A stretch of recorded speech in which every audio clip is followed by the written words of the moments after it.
Hello everyone, আরেকটা নতুন video দেখার জন্য তোমাদের সবাইকে স্বাগত জানাচ্ছি। এটা আমি সন্ধ্যার থেকে রাত অবধি ভিডিওটা শেয়ার করলাম, আর আজকে কিন্তু তোমাদের সঙ্গে খুব ভালো ভালো আমি 3টা রেসিপি শেয়ার করব। তো এখানে আমি প্রথমেই সন্ধ্যার টিফিনের জন্য বানিয়ে নিচ্ছি ম্যাগি।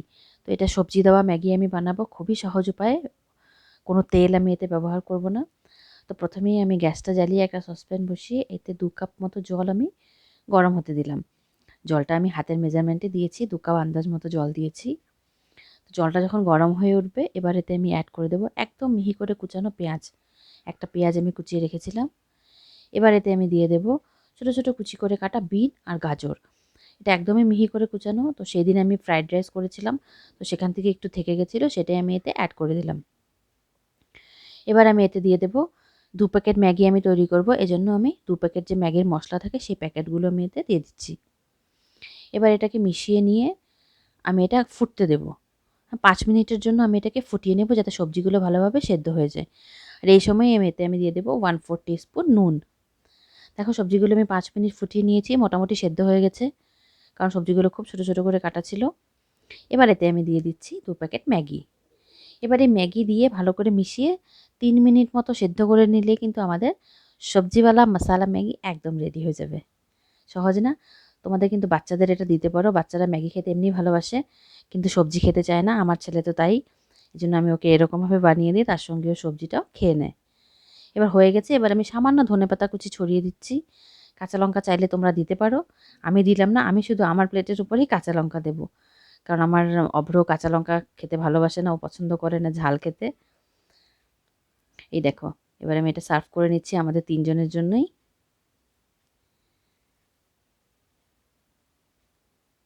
খুবই ঝটপট তৈরি হয়ে যায়। তো এটা আমরা এখন সন্ধ্যাবেলা খাবো, তারপর আমি চা খাবো, খেয়ে নিয়ে আমি ছেলেকে নিয়ে পড়তে বসাবো। আর এই যে তোমরা দেখতে পাচ্ছ একদম লঙ্কা থাকা একটা প্লেট, এটা হচ্ছে আমার। আমি ঝাল খেতে একটু পছন্দ করি, তো বাকি 2টো প্লেটে লঙ্কা দিইনি, তো এটা আমি খাবো। এটা আমার খুবই লঙ্কা দেওয়া পছন্দ হয়। তারপর আমি নিয়ে ছেলেকে পড়তে বসেছি। এখন ওদের স্কুল বন্ধ, কিন্তু স্কুল খুলবে 3 তারিখে, আর 6 তারিখ থেকে ওদের এক্সাম। তো এই জন্য মাঝে মাঝে নিয়ে বসতে হয় ওকে। তো এখন আমি ওকে একটু পড়িয়ে নেব, তারপরে আমি যাব আবার রান্নাঘরে। দুপুরবেলা আজকে তেমন কিছু আমি রান্না করতে পারিনি, তাই জন্য আমাকে রাতের জন্য কিছু একটা রান্না করতে হবে। আর আমি আজকে ঘি তৈরি করা তোমাদের দেখাবো।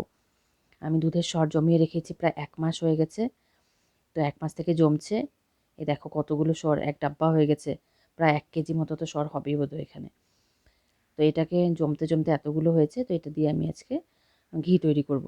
তো প্রথমেই আমি কি করব, একটা মিক্সার জারে অল্প অল্প করে সর দিয়ে এটাকে ব্লেন্ড করব। তোমরা কিন্তু খুবই সহজভাবে বাড়িতে ঘি তৈরি করতে পারো, আর একদম শুদ্ধ ঘি, ওটার ফ্লেভারই আলাদা। একটু সামান্য ব্লেন্ড করে নিয়ে তারপর আমি এতে দিয়ে দেবো ঠান্ডা জল। জলটা আমার এখন রুম টেম্পারেচারে থাকা জলই আমি দিচ্ছি। আর যদি গরমের দিনে করো তখন কিন্তু ফ্রিজের একদম ঠান্ডা জল দিতে হবে, তাহলেই এই সর থেকে ঘিটা বের হবে। ঘি না, বাটার বের হবে, তারপর আমরা ঘি বানাবো। এই দেখো এরকম করে পালসেস দিয়ে দিয়ে আমি, এই দেখো দুধটার থেকে ঘিটা আলাদা হয়ে গেছে। এবার এটাকে আমি চেপে চেপে যতটুকু পারি জলটা বের করে নেব।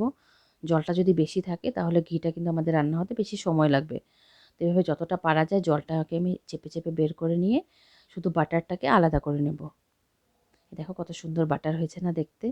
আর এটা কিন্তু ফ্লেভারটা এত সুন্দর আসে ঘিয়ের, মানে বলার মতো না। তা আজকে প্রায় 7 থেকে 8 বছর হয়ে গেছে আমি কিন্তু ঘি বাড়িতেই তৈরি করে খাই। আমি ঘি মানে কিনি না দোকান থেকে। আমি পুরো বাটারই বের করে নিয়েছি সর থেকে। এবার এটাকে হাই হিটে আমাদের বানাতে হবে। তো খুব বেশি এখানে বাটার নেই, তো 15 থেকে 20 মিনিট মতো সময় লাগবে হাই হিটে। আর ক্রমাগত কিন্তু নেড়ে যেতে হবে, না হলে নিচে লেগে যাবে। দেখো এটা ফুটতে শুরু করেছে। তো একটু সময় নাড়ার পরই দেখো এটার থেকে আলাদা হওয়া শুরু হয়ে গেছে ঘি। দেখতেই পাচ্ছ তোমরা, তেল তেল যেটা আলাদা হচ্ছে সেটাই হচ্ছে ঘি। তো এইভাবে ক্রমাগত নেড়ে নেড়ে আমাদের ঘিটা রেডি করে নিতে হবে। এই দেখো সব পুরো ঘিটাই বেরিয়ে গেছে। এই সময় আমি ফ্লেমটাকে অফ করে দেব। আর যে নিচের যেটা বের হয় চাচ্ছিটা, সেটা কিন্তু এরম হলুদ থাকতে আমাদের বের করে নিতে হবে। পুরো পুড়ে গেলে একদম মানে পরে বাজে একটা পোড়া পোড়া গন্ধ আসবে, কারণ গ্যাস অফ করার পরেও কিন্তু ঘিটা অনেক গরম থাকে, তো সেই হিটেই এটা হয়ে যায়। তো ঠিক এই সময় আমি কিন্তু এটার গ্যাস ফ্লেমটা অফ করে দেব, দিয়ে আরও একটু সময় আমি নাড়তে থাকবো, যাতে এটা নিচটা লেগে না যায়, কারণ অনেক বেশি গরম থাকে এটা। এই দেখো ঘিটা ঠান্ডা হয়ে গেছে। এবার আমি এটাকে বোতলে নিয়ে নেব। দেখো কত সুন্দর কালার এসছে, আর এটার গন্ধ কিন্তু খুবই ভালো হয় বাড়িতে বানানো ঘিয়ের। আর এখানে প্রায় মনে করো 400 থেকে 450 ml মতো আছে, বেশ অনেকটাই হয়েছে ঘি। এই দেখো এটাকে আমি বোতলে ভরিয়ে নিয়েছি ঠান্ডা হওয়ার পরে। আর এই দেখো এই চাচ্ছিটাও কিন্তু খুব একটা বেশি বেরোয়নি, একটা ছোট চায়ের ছাঁকনির মধ্যে আমি এটাকে ছেঁকেছি। আর ঘিটাকে আমি রেডি করে রেখে এখন আমি যাব রাতের রান্না করতে। তো তেমন কিছু করব না। এখানে আমার কাছে মাশরুমের 2টো প্যাকেট সেদিন আনা হয়েছিল। তো একটা দিয়ে আমি ফ্রাইড রাইস করেছিলাম, আর একটা থেকে গেছিলো। তো আজকে না বানালে মাশরুমের প্যাকেটটা নষ্ট হয়ে যাবে। তো এর জন্য আমি বাটার গার্লিক মাশরুম একটু করে নিচ্ছি, খুবই তাড়াতাড়ি রেডি হয়ে যায়, এটা 5 মিনিট লাগে এটা বানাতে। তো আমি দিয়ে দিয়েছি কড়াইতে 2 টেবিল স্পুন বাটার। এবার এতে দিয়েছি আমি একদম মিহি করে কোচানো রসুন। রসুন তোমরা যতটা সম্ভব, যতটা খাও আর কি, কম বেশি সেই হিসাবে দিতে পারো। এবার রসুনটাকে আমি একটু ভেজে নেব। সুন্দর যখন রসুন থেকে গন্ধ বেরোবে তখনই আমি এতে দিয়ে দেব কেটে রাখা মাশরুমগুলি। একদমই ইজি কিন্তু রেসিপিটা, একদম জাস্ট 5 মিনিট সময় লাগে। আর সেই পাখে আমি সাইডে ডালও বানিয়ে নিচ্ছি। এ দেখো মাশরুমটা দিয়ে দিয়েছি, দিয়ে এবার এটাকে আমি হাই ফ্লেমে ভাজবো যতক্ষণ অবধি না এর থেকে জল বেরিয়ে আসছে। আর পুরো রান্নাটাই কিন্তু আমি হাই ফ্লেমেই করব। জাস্ট দেখো 2-3 মিনিট নাড়ার পরেই মাশরুম থেকে জল বেরিয়ে গেছে। এবার এতে আমি দিয়ে দেবো নুন। এখানে হাফ টিস্পুন মতো নুন দিলাম আমি। দিয়ে এবার এটাকে আবার আমি ততক্ষণ অবধি রান্না করবো যতক্ষণ না এই জলটা আবার শুকিয়ে যাচ্ছে। তাতেও আরও 2-3 মিনিট মতো সময় লাগবে, টোটাল 5-6 মিনিটেই রান্নাটা কিন্তু হয়ে যায়। এই দেখো এটা পুরো শুকিয়ে গেছে জলটা।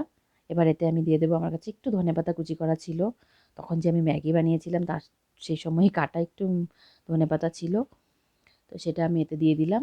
দিয়ে মিশিয়ে নিলেই কিন্তু আমাদের বাটার গার্লিক মাশরুম একদম তৈরি।